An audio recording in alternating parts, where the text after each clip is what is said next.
무슨 뭐 제목이 그럴싸하지 않습니까? 이 어린이가 자라서 대통령이 됩니다. 저 5명 누군지 어느 정도 감이 잡히시겠죠. 오늘은 대선 후보들에게도 얼마 남지 않은 이 대선이기 때문에 1분 1초가 황금 같고 특히 어린이날이기 때문에 어린이들에도 마찬가지로 소중한 날입니다.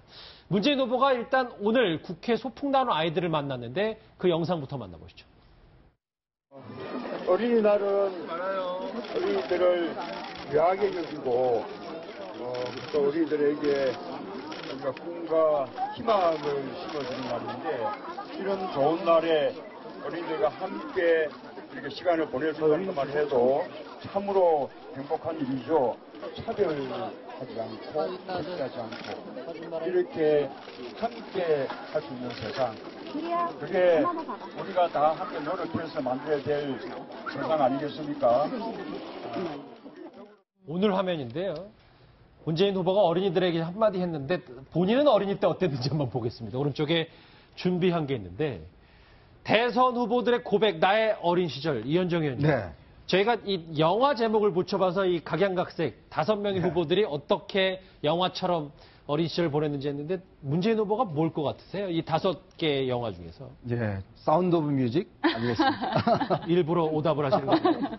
맞습니다. 이 문재인 후보가 오나의 여신님이라고 해서 이 사운드 오브 뮤직과 비슷하다는데 수녀님 얘기가 네. 문재인 후보와 연관이 있나 봐요. 저도 어렸을 때 수녀님 기억이 아주 생생합니다. 왜냐하면 저도 뭐 시골에 살았기 때문에 이 성당 같은 데 가면은 이제 그 수녀님들이 사탕 같은 거 또 먹을 것 같은 거 특히 이제 시골에 뭐 저도 어렸을 때 보면 별로 그렇게 먹을 게 풍족하지가 않았어요. 예. 그러다 보니 더군다나 이제 문재인 후보가 어렸을 때 같은 경우 문재인 후보가 흥남 철수 때 이제 넘어온 실향민 아니겠습니까? 그렇죠. 특히 이제 그러면서 굉장히 어렵게 자랐죠. 그리고 이제 본인이 뭐 먹을 거 못 먹고 했는데 문제는 성당에 다니면서 그 수녀님이 주신 사탕이라든지 이런 것들이 이제 굉장히 기억에 많이 남았다고 그래요. 그래서 이제 나중에 세례도 받고 그리고 최근에 아마 그 성당을 다시 찾아갔다고 합니다.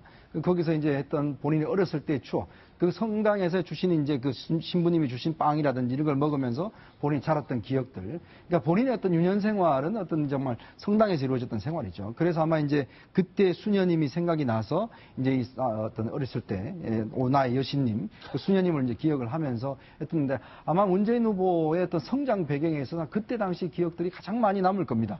참 어려웠던 시절을 극복해냈던 참 전쟁 이후에 보면 54년생인데 전쟁 이후에 부산에 피난민들이 굉장히 많았지 않습니까? 예. 거기서 이제 어렵게 특히 이제 아버님 같은 경우는 계속 고향을 그리면서 돌아가셨는데 어머님이 이제 삭바느질 하면서 이 어떤 문 후보와 그 가족들을 굉장히 먹여 살리고 아마 본인도 어렵게 컸던 것 같아요. 예. 그 추억이 아주 많이 남아 있는 것 같습니다. 기다리는 후보들 많은데 이렇게 길게 말씀하시면 어떡합니까? 대선 후보들의 고백, 저는 개인적으로 이 영화보다 이 인물, 제임스 딘이 누군지 좀 궁금해서 미리 좀 뜯어볼게요. 어이구, 죄송합니다. 유승민 후보인데 왜 제임스 딘이라고 얘기를 했는지 이 유승민 후보의 친구들 목소리 한번 먼저 듣고 오실까요? 에덴의 동쪽에 보면은 제임스 딘이 맡은 역할 있잖아요.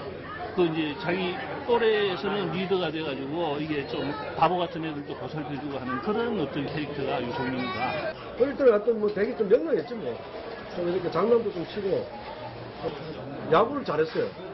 책임이 크지 않은데 야구 잘하고. 저 친구 공부하는 시간을 봐서는 어디 서울대 학교 가서 있는 시간.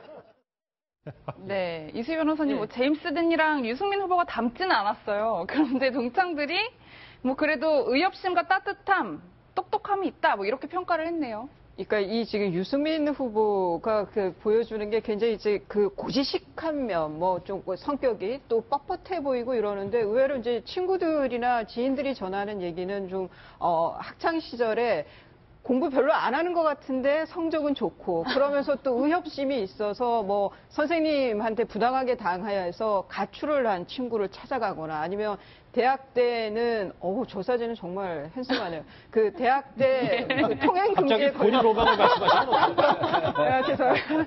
대학 때 통행금지에 걸려서 이제 유치장에 갔는데 거기에서 그 경찰들이 노숙자들을 이렇게 발로 차면서 이렇게 함부로 대하니까 왜 함부로 대하냐고 따졌다는 거예요.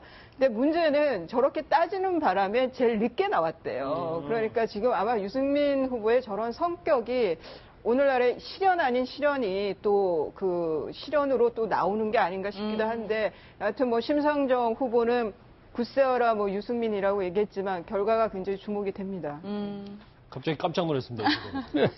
이 영화 중에 좀 시간이 촉박해서 빨리 뜯어야 될 것 같은데 시네마 천국은 누군지 한번 보시면 심상정 후보입니다. 근데 심상정 후보의 부모님들이 그렇게 교육열이 높았다면서요? 그렇죠. 고향이 파주인데 심상정 후보가 초등학교 4학년 때 자녀 교육을 해서 서울로 이사를 왔다거든요. 예. 오빠 2분, 언니 1분, 4명의 자녀를.